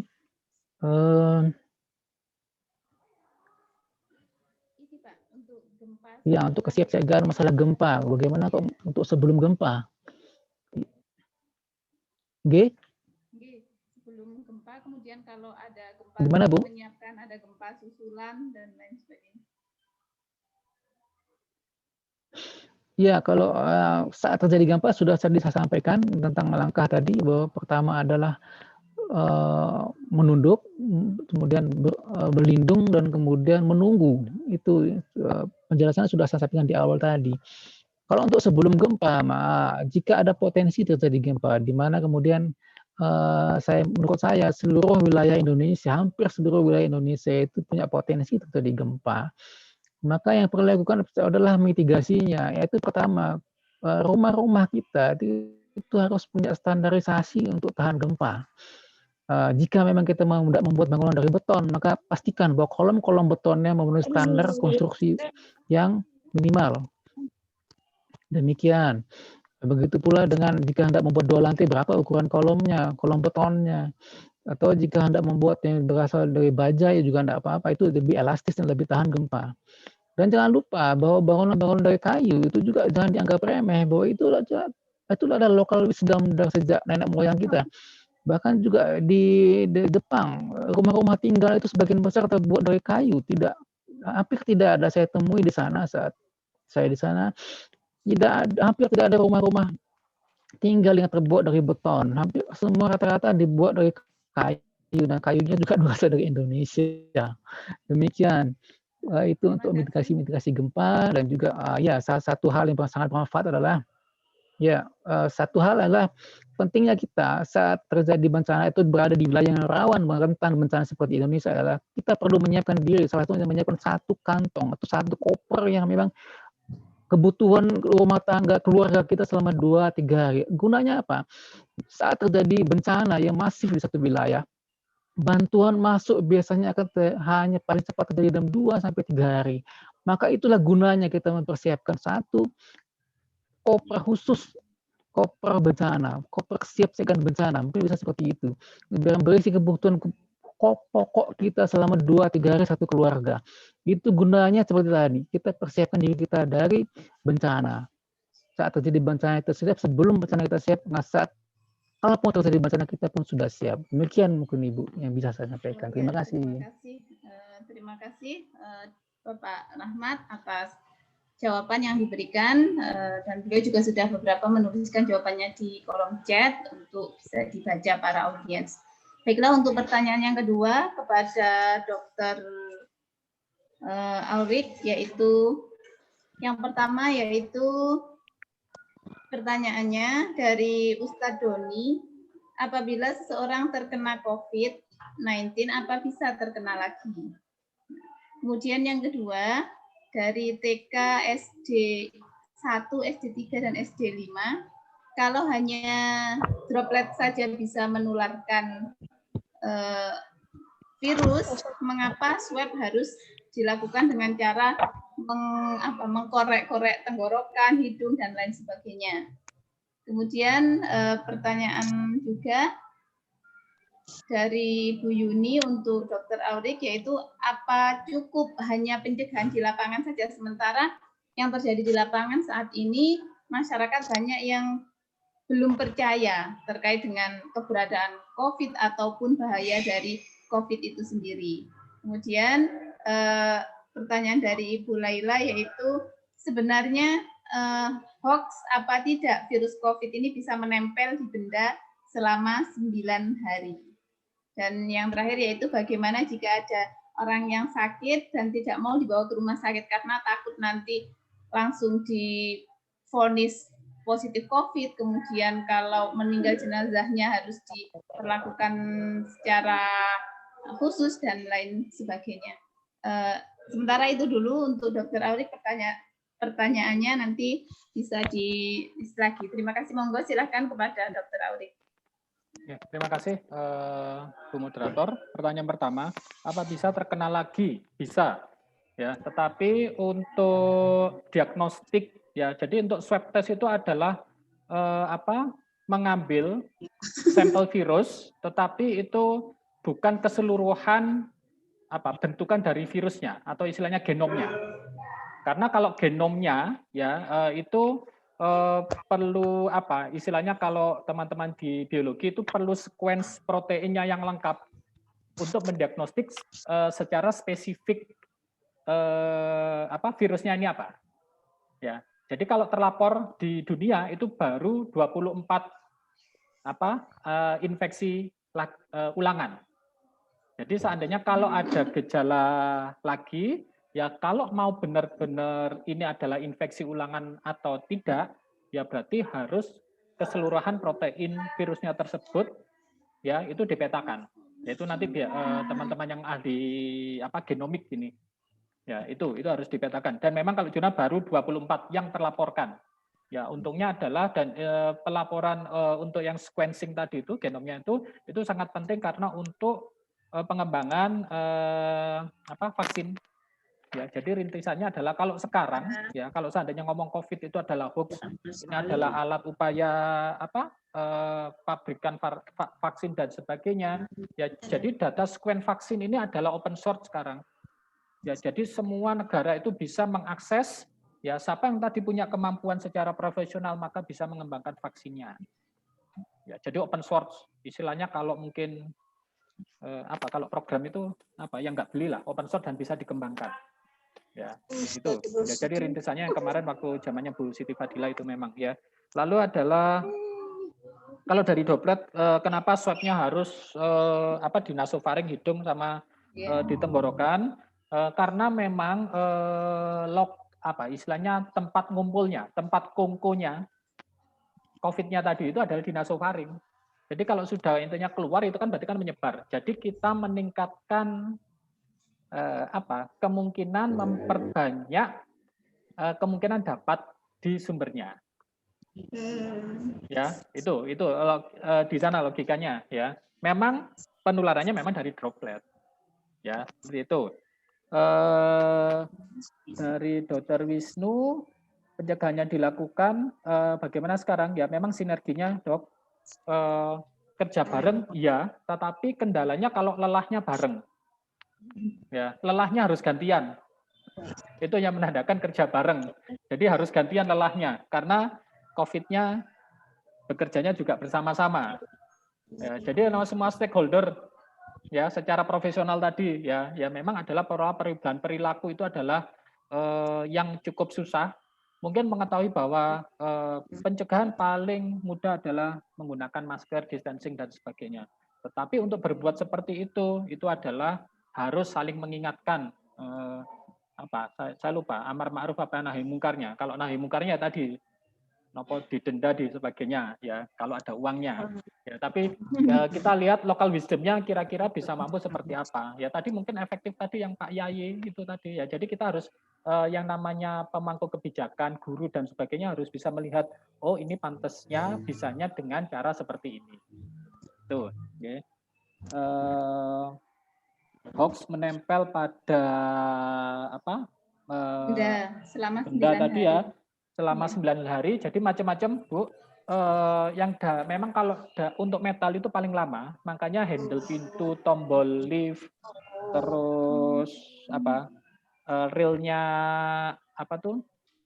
pegang untuk tangga dan sebagainya itu memang adalah pembersihan rutin yang harus dilakukan. Ya, itu lebih virus ini saya juga nggak tahu detail berapa harinya, tetapi memang ada. Ya, itu bisa nanti dilihat berarti hoax atau tidak ya di hoaxbusternya punyanya pemerintah atau contoh mungkin kalau di UB ada hoaxbuster UB ya dilawan COVID dan sebagainya itu ada semua. Jadi yang official punya pemerintah, nah itu dicari pasti punya hoaxbusternya. Sakit tak mau ke rumah sakit karena takut kalau meninggal protokol COVID. Nah, bagaimana? Berarti yang perlu diperbaiki adalah konsep akidah bahwa semua yang bernyawa akan meninggal. Ya, pertama itu yang harus diperbaiki. Lalu kalau seandainya, apalagi kalau seandainya ngapunten, naudzubillah meninggalnya karena COVID kan insya Allah sahid, ya. Mungkin nanti Pak Rosidin bisa menjelaskan. Ya, bagaimana? Berarti kita harus bisa mempropos, ya, bisa mempropos. Karena tidak semua terlalu cepat mendiagnostik pasien yang datang ke rumah sakit COVID saat itu juga. Karena itu adalah proses setidaknya paling cepat adalah 2 harian. Itu pun dengan ketika statusnya adalah suspek atau probable tadi. Tetapi kalau seandainya dia keluhannya adalah kemasukan benda asing, anak kecil kacang hijau, lalu COVID ya terlalu. Ya, untuk di screening pun rapid test saja pasti tidak akan dilakukan. Ya, itu ya. Kecuali memang kalau seandainya ada pasien, jadi kalau ngapunten seandainya berkaitan dengan meninggal tadi, itu memang dibedakan kok. Ada meninggal karena COVID dengan penyakit penyertanya. Contoh mungkin kayak diabetes, jantung dan sebagainya, memang itu komorbid. Karena beliaunya meninggalnya pasti karena sesak dan sebagainya, kekurangan oksigen, ada komorbid. Komorbid itu ada yang memperparah tadi. Ya, itu akan tercatat sebagai meninggal karena COVID-nya, karena awalnya sesak tadi dan ada penyakit penyerta. Akan sangat beda seandainya kalau ada kecelakaan, jeder, ya, untuk naik tindakan, akhirnya dia konfirm positif. Ya, tetapi akhirnya dirawat, berada di operasi protokol COVID, dirawat karena mungkin proses penyakitnya mungkin cedera kepala dan sebagainya, perdarahannya semakin luas dan sebagainya, lalu dia meninggal dengan COVID.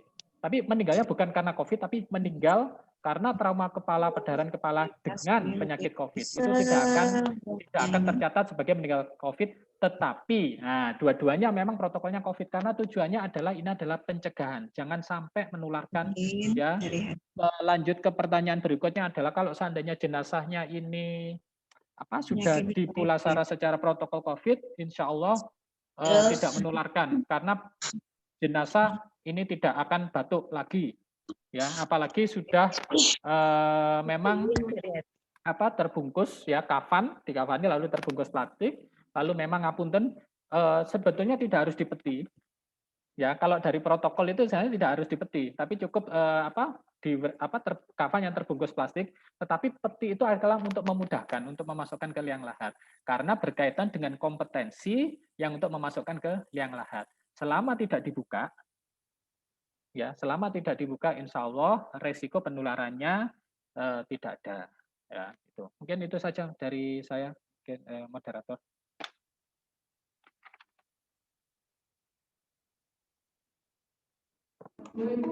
Terima kasih kepada Dr. Aurik atas penjelasannya.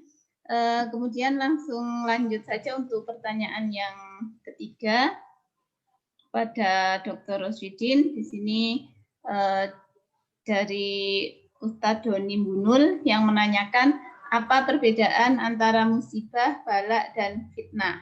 Kemudian ada pertanyaan lagi, bagaimana jika ada tokoh agama yang memberikan informasi ataupun memberikan wejangan tidak usah pakai masker, berkerumun tidak apa-apa, wong di masjid masjid adalah rumah Allah, insya Allah aman dan lain sebagainya. Kemudian yang ketiga, bagaimana jika ada rumah sakit yang kurang amanah dalam menyampaikan informasi terkait dengan COVID. Nah, dari perspektif ajaran Islam pun seperti apa? Monggo kepada Ustadz Rosidin kami persilahkan. Baik, terima kasih. Kalau dalam tafsir itu, bala itu artinya segala bentuk ujian dari Allah, baik konotasinya negatif maupun positif. Orang kaya itu ya bala, orang miskin bala. Sehat itu bala, sakit itu bala. Tapi kalau konotasinya itu negatif, itu namanya musibah. Kalau miskin baru disebut musibah, orang sakit baru disebut musibah. Musibah itu konotasinya negatif. Dan dalam Al-Quran, musibah itu ada peluang, ada peran serta manusianya. Seperti tadi dikatakan, kalau ada COVID itu bukan hanya langsung dari Allah, ada peran serta manusia di dalam penularannya. Ini musibah. Kalau fitnah itu adalah kalau musibah itu sampai berpengaruh secara psikologis, mempengaruhi keimanan seseorang. Orang karena miskin, akhirnya dia kerja dengan cara haram. Itu berarti dia kena fitnah. Karena ada masalah yang membuat imannya kolaps. Ada orang terkena COVID dan yang lain-lain karena imannya nggak kuat, akhirnya lebih baik bunuh diri dan yang lain-lain. Ini terkena fitnah. Namanya fitnah ini adalah ujian kalau sudah sampai menerobos pada relung-relung keimanan. Itu yang kedua. Kalau ada komentar ini, sebelum masuk itu saya masuk ke yang ketiga. Kalau ada rumah sakit yang menginfokan tidak sesuai dengan fakta, maka tentu ya sesuai dengan prosedur, argumen ya harus dilawan dengan argumen. Kalau memang ada bukti yang ini keluarga korban punya bukti bahwa yang bersangkutan ini wafatnya itu bukan karena COVID, ya harus ada bukti. Nah, kalau di sini kan yang bermain adalah bukti. Mana yang lebih kuat itu ya tergantung buktinya. Oleh karena itu, dalam hal ini sifatnya kasuistik. Mana yang memang sungguh-sungguh, kalau memang ada bukti dari dokter, ada penelitian, ada tes dan yang lain-lain, walaupun dia punya penyakit penyerta, tapi karena ada di situ ditemukan virus COVID, akhirnya diklaim itu COVID, ya sudah dianggap COVID. Nah, kita tinggal minta tadi pertanggungjawaban secara tes ini benar-benar COVID apa tidak. Kalau masalah tes negatif karena sudah terlanjur prosedur COVID tadi sudah dijelaskan, itu dalam Islam masuk kategori satu dzaroi, upaya preventif jangan sampai terjadi hal-hal yang negatif. Kita memblokir hal negatif sebelum terjadi. Mirip seperti kalau ada lubang di jalan harus ditutup. Jangan bilang enggak usah ditutup toh, ya enggak. Kalau ada lubang harus ditutup untuk menghindari orang terjatuh. Itu namanya pemblokiran hal-hal yang mengarah pada keburukan. Nah, yang terakhir gini, bagaimana kalau ada kiai yang seperti itu, mungkin dia itu mengikuti pada imannya Sayyidina Abu Bakar. Sayyidina Abu Bakar itu memang top, kalau sakit dia nggak mau, ke tabib nggak mau, mati. Nah, ini tinggi. Kalau sakit untuk apa ke dokter? Nah, kalau saya tawakalnya tidak sampai ke level itu. Kalau saya itu tawakalnya, kalau saya lapar saya harus makan. Saya tidak nunggu Allah memberi saya makan, tidak. Kalau saya lapar, saya akan makan. Saya akan makan. Ada upaya. Saya tidak menunggu seperti tadi. Maka kalau kita bertanya balik kepada kiai tersebut, ada 3 pertanyaan kritis. Pertama adalah, apakah dia tahu daftar orang yang wafat di Lauh Mahfud? Itu yang kedua. Kan ini sudah ada yang mati di Lauh Mahfud. Apakah dia tahu? Yang kedua adalah, apakah dia pernah bereksperimen datang langsung ke ruang yang terkena COVID tanpa pakai masker, langsung datang ke situ? Itu untuk membuktikan direkam di video, ini loh saya tidak apa-apa. Nah, itu sudah membuktikan diri enggak kalau tidak berpengaruh. Yang ketiga, ada analisis bahwa di dalam Al-Quran itu ada yamhullahu ma yasha wa yuthbit. Selama masih dalam bentuk kodok, belum terjadi, masih ada opsi untuk berubah. Walaupun di Lauh Mahfud orang itu tidak akan mati karena COVID, namun karena dia menghindari prosedur-prosedur COVID, bisa jadi oleh Allah dirubah takdirnya. Sama seperti orang kalau dalam hasanah keislaman, orang itu aslinya mati kafir, namun karena dia dekat dengan orang yang soleh, orang baik, akhirnya oleh Allah dirubah takdirnya. Jadi selama belum menjadi kenyataan, masih ada opsi untuk berubah. Dan Allah tidak didikte oleh Lauh Mahfud. Itu yang paling penting. Allah tidak didikte oleh Lauh Mahfud. Al-Quran menyatakan, yamhullahu ma yasha wa yuthbit. Allah itu bisa menetapkan isi Lauh Mahfud, Allah bisa juga menghapus isi Lauh Mahfud. Satu lagi dalam hadis, ada yang bisa menangkal qadha, sesuatu yang belum terjadi, salah satunya adalah tentang berdoa. Dan kalau ada yang komentar, masjid adalah rumah berkah, tidak mungkin terkena musibah. Pertanyaannya balik seperti ini, coba orang pakai makan sambal yang banyak lalu baca bismillah, apakah dia sakit perut atau tidak? Ya tetap sakit perut, walaupun dia pakai baca bismillah. Orang disuruh eksperimen 100 orang pakai sambal 100 lombok, semua suruh baca bismillah, apakah berefek? Ya tetap berefek. Jadi antara religiusitas harus dibedakan sama sains. Di situ ada titik temunya, ada titik bedanya. Nah, kita jangan hanya pendekatan agama saja, kita juga harus pendekatan sains seperti yang tadi saya katakan. Terima kasih. Walafuminkum. Wassalamualaikum warahmatullahi wabarakatuh. Assalamualaikum warahmatullahi wabarakatuh. Terima kasih kami sampaikan kepada Dr. Rosyidin dan juga kepada para pemateri yang lainnya. Mungkin untuk yang pertanyaan terakhir ini saya buka kesempatan 1 pertanyaan secara langsung.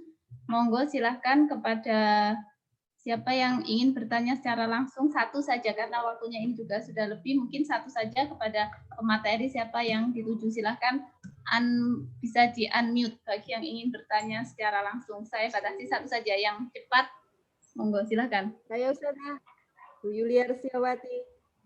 Bu Yulia, inge monggo silahkan Bu Yulia. Kepada siapa? Aurik. Kepada Dr. Aurik, monggo silahkan. Ke Dr. Aurik.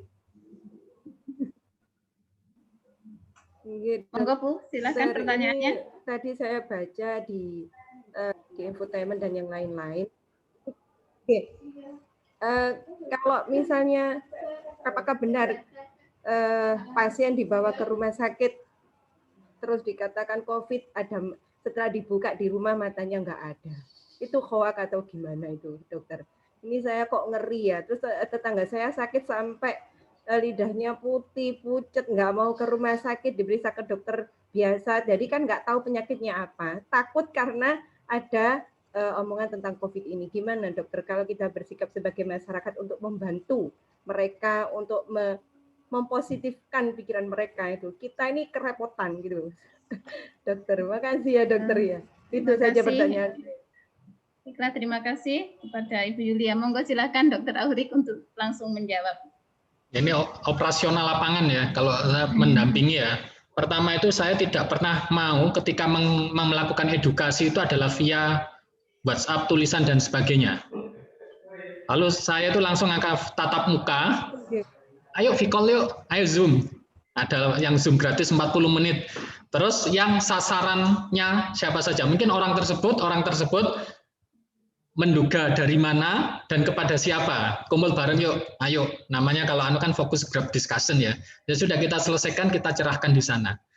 Nah, yaitu Kalau saya prinsipnya seperti itu. Ya sambil berarti kan kita harus membekali keilmuan. Kita tahu nih kalau seandainya kalau saya yang jawab di grup WhatsApp dan sebagainya, apalagi kita nggak ngukur diri kita ya. Seandainya kalau memang tugas kita adalah sebagai pelawan hoaxbuster tadi, profesionalnya di sana, oke. Tetapi kalau ada tugas yang lain, kalau kita hanya memberikan secara parsial tadi, itu malah blunder kalau saya. Kita punya ilmunya, tapi kalau hanya memberikan parsial cuma ekornya atau ujung kepalanya saja, itu malah blunder. Jadi mending langsung curahkan waktu langsung, atau ada waktunya karena terbatas jarak, ya sudah kita gunakan less kontak digital ini. Ya. Seperti itu Bu. Prinsipnya. Terima kasih. Itu ya serem juga lah. Sama lagi dokter untuk hal ini dokter ya.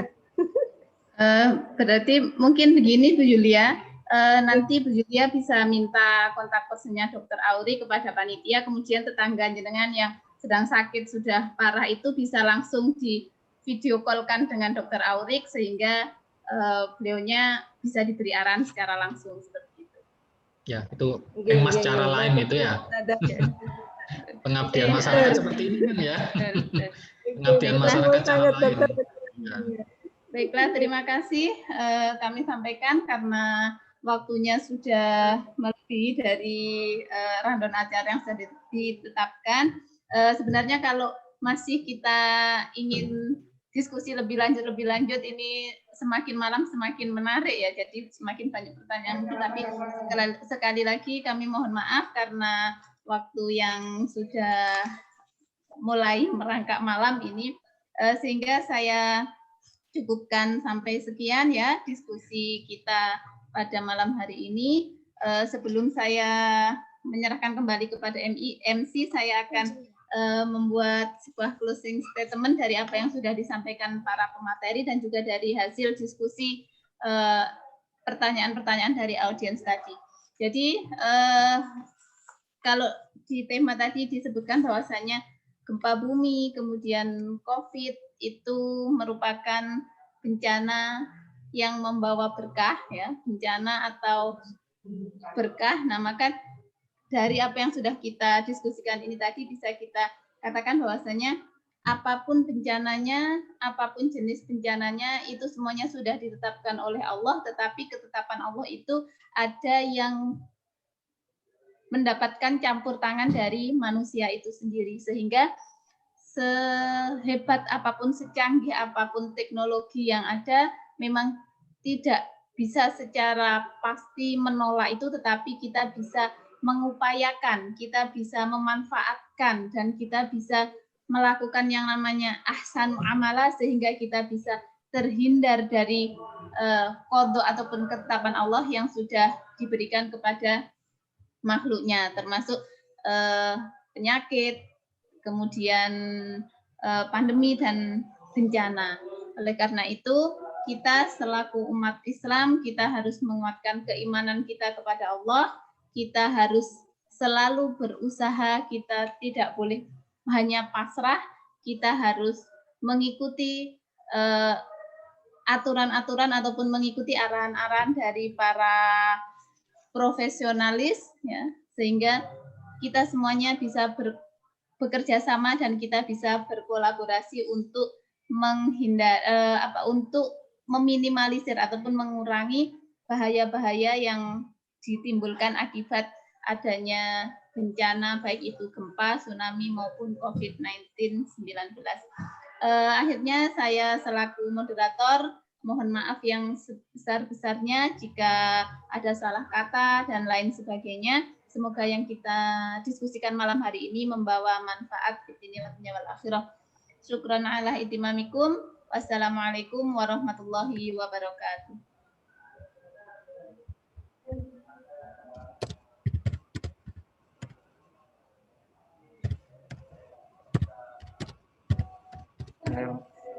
Ya, terima kasih sebelumnya kepada Ibu dosen Ibu Sufiya. Dan sedikit ada tambahan. Sekarang kita akan sedikit mendengarkan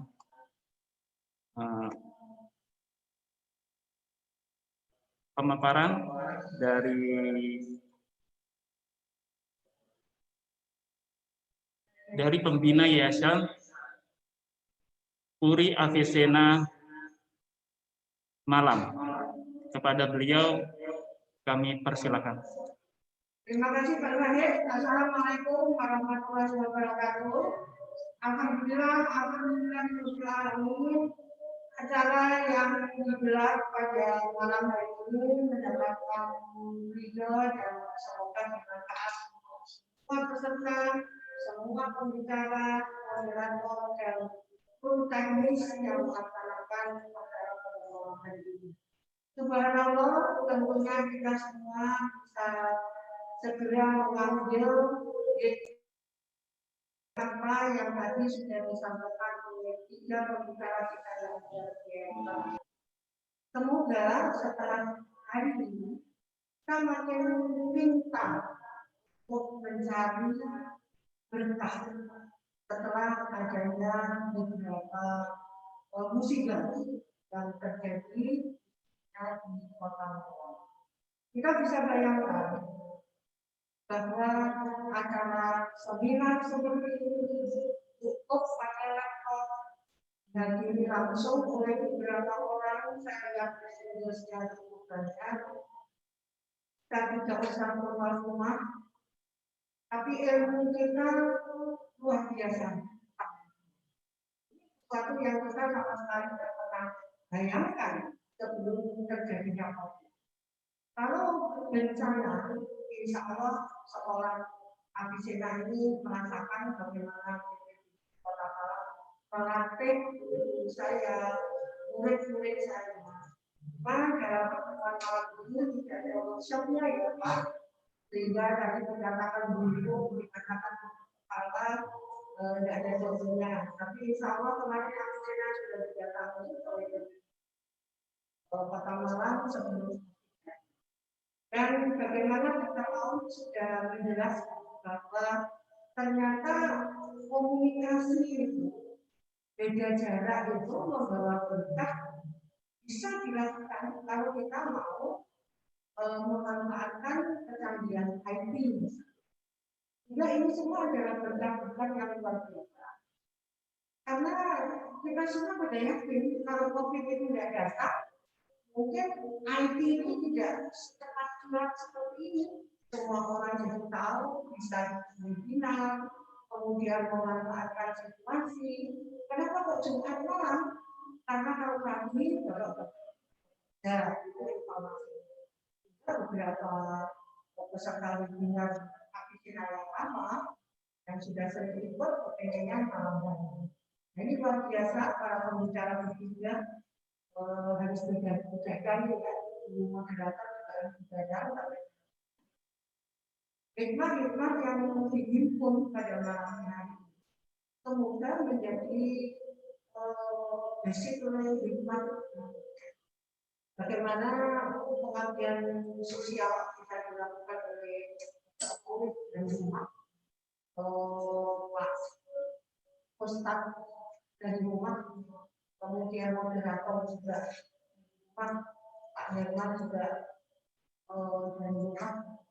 Ini adalah bagian dari berkah di balik.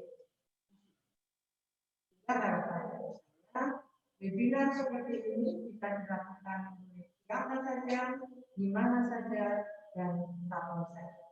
Semoga Allah yang kita dapatkan. Terima kasih banget atas nama lembaga. Saya mohon maaf sebesar-besarnya kalau banyak hal yang kurang. Semoga catatan kita menjadi lebih banyak untuk bisa membeli tiket surga sebanyak-banyaknya. Kami tahu hidayah. Wassalamualaikum warahmatullahi wabarakatuh. Waalaikumsalam warahmatullahi wabarakatuh. Ya, terima kasih Ibu. Alhamdulillah kita telah sampai di penghujung acara. Terima kasih banyak kepada narasumber, moderator, serta para peserta yang telah menyimak acara dari awal sampai akhir.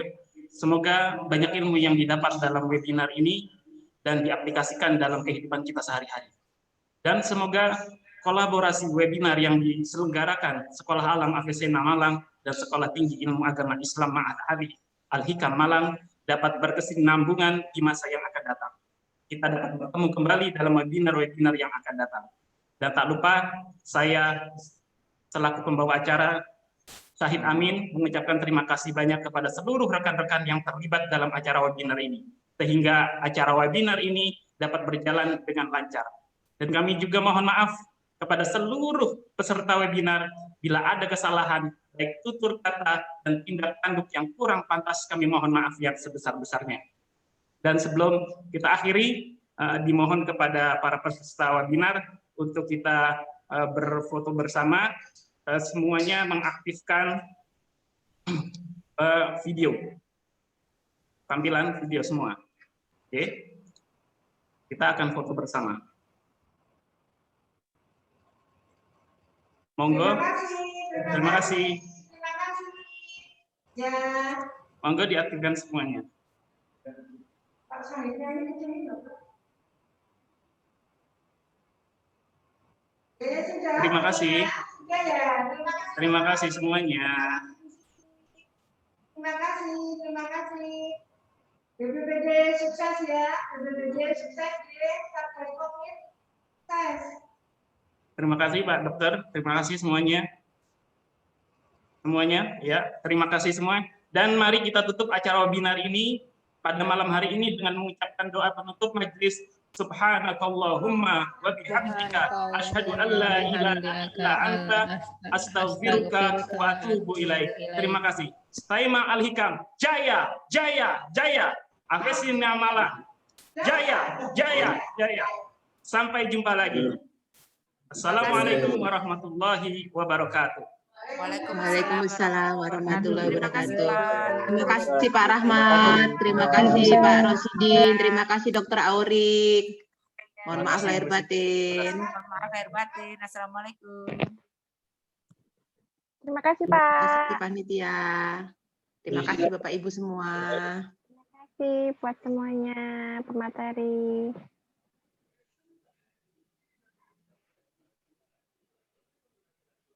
Terima kasih. Materi.